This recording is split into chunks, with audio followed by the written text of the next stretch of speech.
other, because we're simply like really physically at the physical level, hormonally different at every week of the month. And we shouldn't be working from 9 to 5 from Monday to Friday the same way. And we should be honoring those cycles, and we should be making space in our society for those cycles. So I think it's, again, for us to reclaim that space and then to invite the men into that, that energy, and to be a mirror for them to also remember that. Another question from Priyanka. Yes. Priyanka, you want to go? Don't want to hear from anyone but Magdalena. Magdalena, how come you don't speak much online? Why so?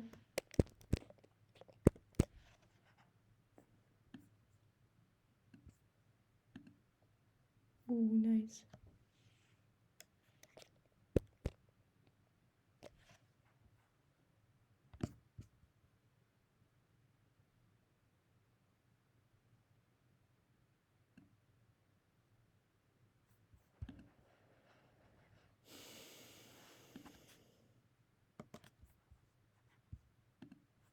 About the energy of Just can't hear anyone else but people that I love.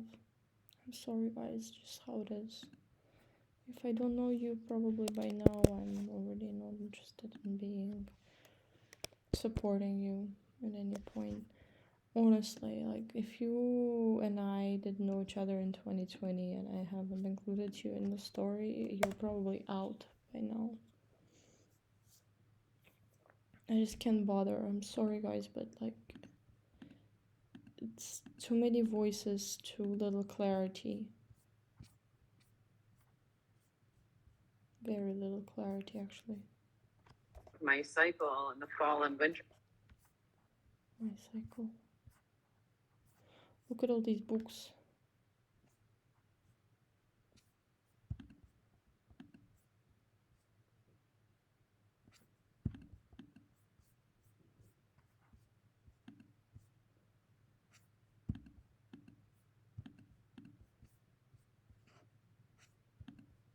Yeah. Such good books.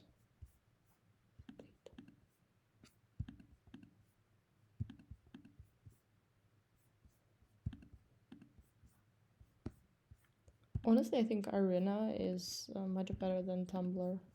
It's just I don't like the design of this names under them. I'd rather not. I would just drop the names and yeah, I would just drop the names.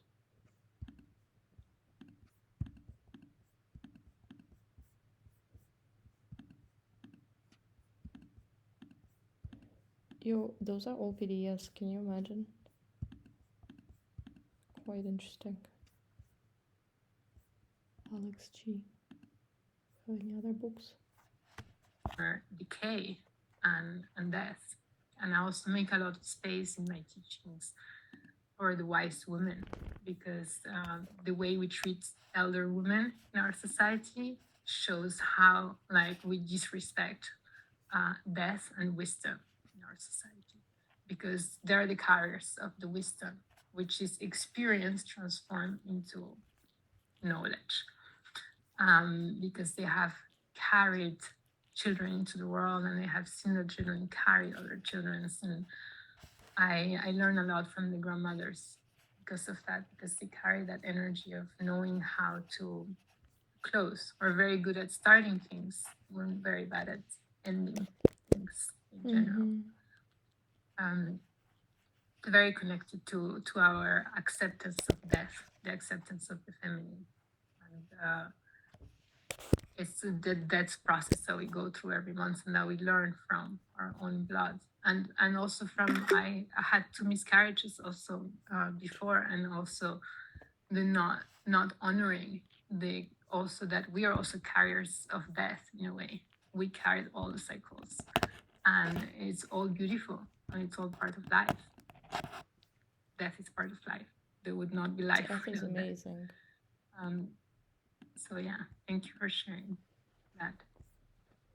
I would love to hear maybe some men We have Jean-Sébastien here who is Hi. ready to go. Hi. Thank you for being so generous with us today and bring this topic forward. I was raised in a environment with strong women, with a very strong patriarchal pattern, and that's true for on my mom's side, but also my dad and my grandparents. And I spent most of my life, I would say up to the last 4 years, completely disconnected from my emotions. So not really knowing what emotions were as a direct experience. And so the way the feminine has manifested for me has been in this, what I call the sensory experience, so this movement of energy that I've become aware of from this place of awareness or presence. And the journey has been to expand this presence so that it can receive more of this energy that wants to flow up. So all of these stuck emotions that we call anger and sadness and rage and whatever word you want to apply to them.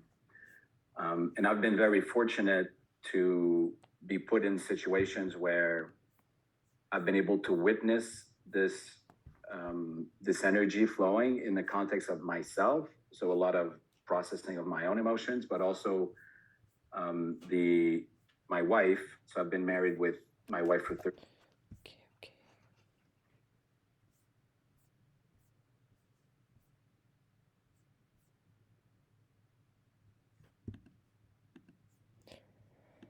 I think the concept of family has been greatly over exaggerated in our society. I think family is different from what we are shown.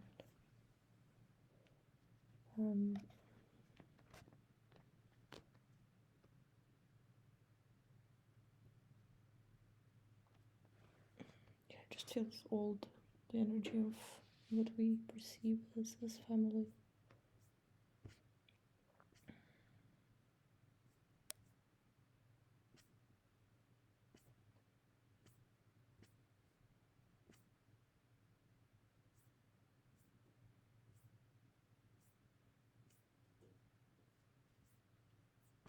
Reenact a Can you imagine this?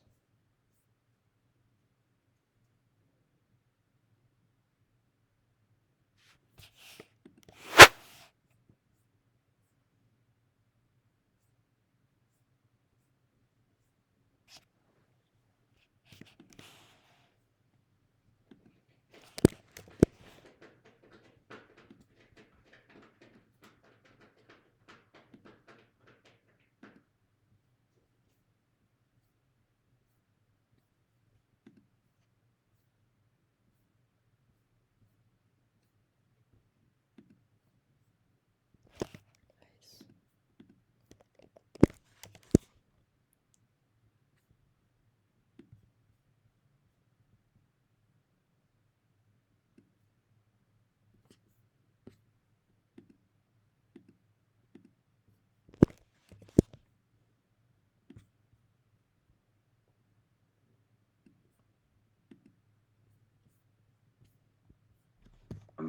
on the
for power. Mhm. And someone's going to start a men's circle, and then we were talking The in synchronicity. synchronicity will. Yes. There are too many brands, so I think we'll just switch to everything power. But I'm not. Yeah, I was like, going slow with and this. then talk about how we can. I think it's important to have our own space to work in, because especially for us women, like we feel safer between each other because we are receptive beings, and very often we feel we can communicate in our own energy because we're staying in the emotional realm and we feel safer. I've experimented myself when inviting men into my men circles in New York, in my women's circles in New York, and the energy shifts completely. It's just like all women are like, and then this thing comes of like how they look like, and then like closing up. We just close up because we just need to do the work to feel that we can be completely open and vulnerable, and to trust the masculine for most of us. And I know it's the same for men. I know men circles that also, when they invite women, they all like start showing off a bit more, and it just changes the energy. So I think it's very valuable to have our own spaces to work in. And I think it's very important to come together and do the work together, because ultimately that is the goal. And that is how we're gonna progress, when we actually can start communicate with each other from a place of no trauma, and standing in our own energy as well. Oh yeah, so we will experiment this with synchronicity slash power. We are. Can I tell a story here? Yes. One of the abuelas, elders that Magdalena worked with, told me once, "What, you have women in your community, in your circles? Kick them out." We talked about this with some of the elders here in the community, and I discussed that. I said, "No." And she looked at me. She said, "What do you have to tell to a woman? Like, what do you know about it? What do you know?" Nothing, but I like them here, and I really like in this community that there are so many women here. But I would say, but I also do ascendance, and you do the moon dance. I hope that's okay to say. But I think it's both, like doing the masculine work on one side, medicine work, feminine work, and then but being together in a community spaces. For a lot of us that are also working on in the spiritual realms, like also when we are in those spaces of the spiritual realms, there's no duality. There's no duality. We're just spirit and bodies experiencing consciousness and experiencing spirit. And so it makes sense for synchronicity, which is about the experiencing the spiritual worlds, to not have gender-related conditions. Pages, imagine this. Want to take another one? So lucky. Gino, you want to go? Thank you so much, Jean-Sébastien. Gino. And Priyanka, you have something else to say? Let me just go. No? Or can you remove your hand there? Thank you. All right. So, Gino. Yeah, thanks. Hi, Gino. Also, God, energy appreciate of the Gino. topic. I wanted to share one thing. I'll put it in the group thing. Gino. Let me see if I can do this. But one of the neat things is I have a documentary from Joseph Campbell, who it's about psyche and symbol. And when we talk about kind of the masculine, feminine, you know, there's the yin and yang, but there's also the anima animus, you know, from a Jungian psychological perspective. And it's very interesting, although we have masculine and feminine, and this, let me see if this goes through, yeah. There's a documentary there. No names. It turns out everyone that's born, and you guys will experience this again pretty soon, they start out, your whole reality is the feminine, you know, for the first, 9 months through the first year of your life. For everyone, whether you're male or female, your first understanding of reality is the feminine, and the first relationship you have with the feminine is your mother, and then all the other views of women and the feminine are built upon that singular experience of the feminine. And then at that time, the masculine is just something on the side. You know, daddy is, I think in the documentary, he calls it mother's hairy helper. And for the first year or so, it's primarily the feminine. And then you realize there's a difference between the masculine and feminine, and then you have to choose a side that you're on. And all of this relates to your first relationships. And so, and then everything that you experience in the way that you engage by way of projection, the projection of the anima animus. And so, you know, there's a link that I just put into the group, which is a documentary that, or it's the first of I have the whole series. If anyone's interested, feel free to message me. But that's the first episode called Psyche and Symbol, of really looking at how duality comes from This is so awareness. trippy. So when we're kind of conceived and born, there's awareness, and So then trippy. we start making sense of the world and that Oh masculine no, and feminine. even more But I just trippy. wanted to make the point that for everybody, whether you're male or female, Please. everyone starts out with a connection to the feminine. And then for me, you know, after hearing Jean Sebastian's, I actually have I know, Loic, you have sons. I'm not sure what the one in the oven is, but I have 2 sons and 2 daughters. And so for a father, you know, with daughters, we're a little bit complicated, because my on my side, my wife is kind of like a tiger mom, and she's fairly accomplished as well too. She was the first female chairman of the Hong Kong General Chamber of Commerce in the Chamber's 150-year history. She ran her dad's company for 10 years. And so this whole, you know, female, but kind of the masculine role, and then the masculine and feminine, and balancing all of that, especially with a family with 2 boys and 2 girls, you know, roles and how things play about is quite challenging. And just Jean Sebastian, with a family of 5, I know things can be. I don't know how many daughters you have there, but 4. 4 daughters. 4, yeah. And my wife Wow. chose to be a stay-at-home mother as well, which is another dynamic. Yeah. And so we just did the family vacation, and especially when they become teenagers. I don't think I need to say any more, you know, on that. And then they're discovering their own sexuality and everything. And then, but it's complicated, and it's wonderful Look at to us, Gino is opening explore up. kind of these So cute, relationships, Gino. especially in a world like So today. cute. But so it's something I continue to go through, and especially at the tail end, I guess with you guys having another kid that's starting over again. But we're kind of like, you know, when you hit menopause, I'm looking at retirement, and you know, you're looking at kind of end game phase of life. All of these dynamics change throughout as well too. Just the masculine, feminine, and then through, you know, you're talking about the moon cycles and everything, which is kind of on the rising, but then kind of on the waning part of life. The dynamics change. You know, after you have kids, you probably know the feminine and relationships between male and female change, and then as you get older and older, these relationships continue to change too.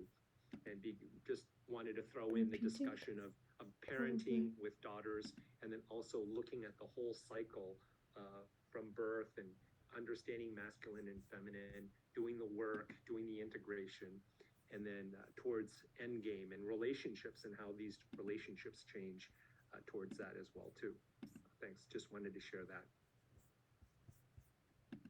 For that. Continue.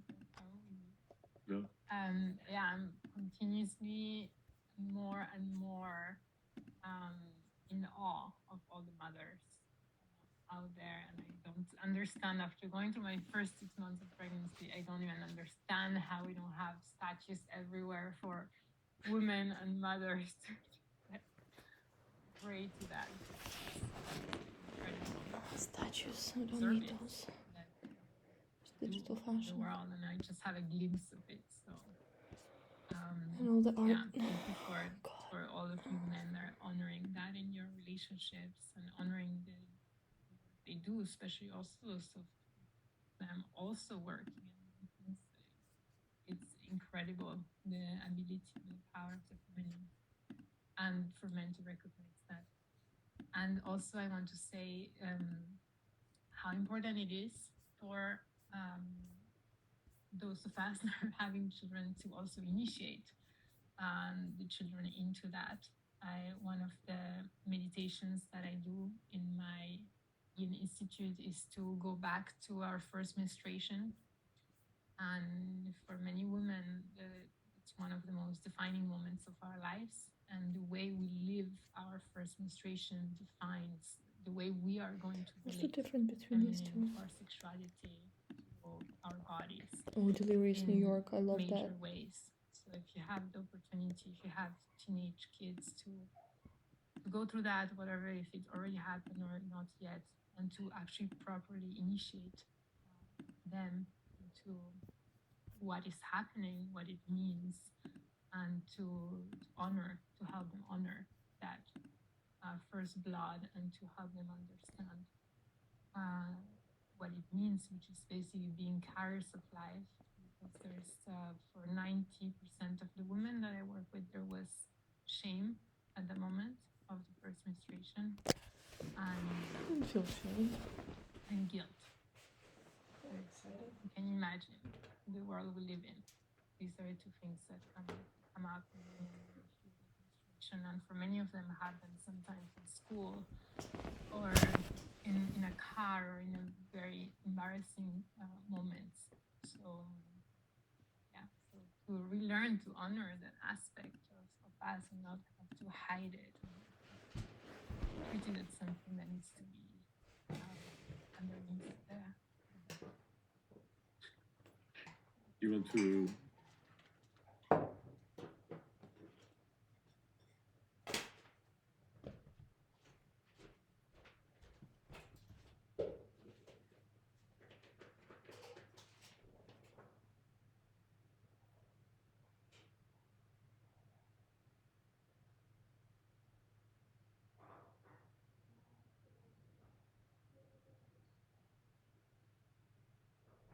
Here, Delphine Yes. is from one of our eldest.